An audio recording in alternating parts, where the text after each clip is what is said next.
আসসালামু আলাইকুম। দেশ এবং প্রবাস থেকে যারা আমার এই ভিডিওটা দেখছেন সবাইকে অসংখ্য ধন্যবাদ এবং সবাই ভিডিওটা শেয়ার করে দিবেন এবং আমাদের পাশে থাকবেন, সুন্দর সুন্দর গঠনমূলক কমেন্টস করবেন। দেখুন, এমন বউ কপালে জোটা, ভাগ্যের ব্যাপার। তা আসলে আবার বউ বলছি, অনেকে আমাদের নোয়াখালীরা কিন্তু একটু প্যাঁচের লোক হয়, সবসময় প্যাঁচেই ধরে। তো আমার ওয়াইফের কথাই বলছি। যদিও আমি ঘুমেছিলাম, তারা দুই বোন কিন্তু চুপি চুপি এসে আমার গাড়িটা পরিষ্কার করতেছে। রাহি প্রিয়া অর্থাৎ ফেসবুক পেজের আইডির মালিক আমার শালিকা প্রিয়া ভিডিও করছে, আর আপনাদের ভাবি কি সুন্দর করে সযত্নে নিজের হাত দিয়ে গাড়িটা পরিষ্কার করে রাখতেছে।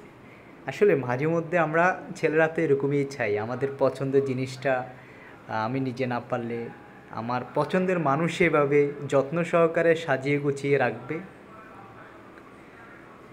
তো খুব খুশি লাগছে, যেহেতু যদিও আমরা সবাই একসাথে ঘোরাফেরা করি, তো সেক্ষেত্রে বাচ্চারা দুষ্টামি করতেছে, ছেলে মেয়ে দুজনকে যেহেতু নিয়ে গেছে, ওরাও গেটের বাইরে যাচ্ছে, একবার আসতেছে, ওদের দিকেও একটু কেয়ার রাখতে হয়, যেহেতু ছোট মানুষ দুষ্টামি তো করবেই, আর বাবা মার শাসন তো তাদের জন্য অপরিহার্য। তো সেক্ষেত্রে দেখুন, খুব সুন্দর করে গ্লাসগুলো পরিষ্কার করতেছে আর ছোটো বোনের ভিডিও করতেছে।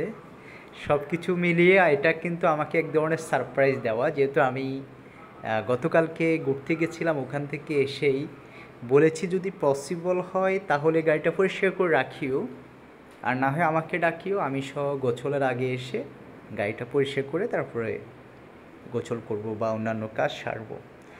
তো সেক্ষেত্রে দেখুন, দুই বোনে কিন্তু আমাকে না ডেকে এবং আমাকে না বলে তারা পার্কিংয়ে এসে সুন্দর করে সযত্নে গাড়িটা পরিষ্কার করতেছে। তাদেরকে অসংখ্য ধন্যবাদ আমার পক্ষ থেকে, আমার অডিয়েন্সের পক্ষ থেকে।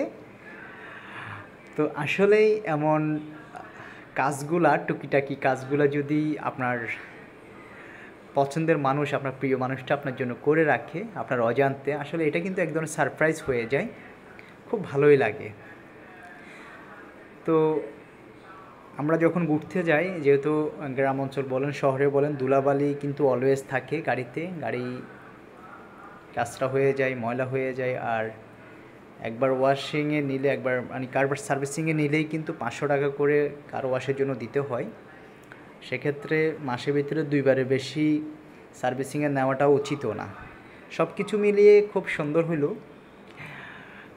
সবচেয়ে মজার ব্যাপার হচ্ছে আমাকে সারপ্রাইজ দিয়েছে, আমাকে বলছে আপনার গাড়িটা আপনি পরিষ্কার করে আসুন, চাবি দিয়েছে। আমি ঘুম থেকে উঠে যখন চাবি নিয়ে আসলাম, দেখি যে আমার গাড়িটা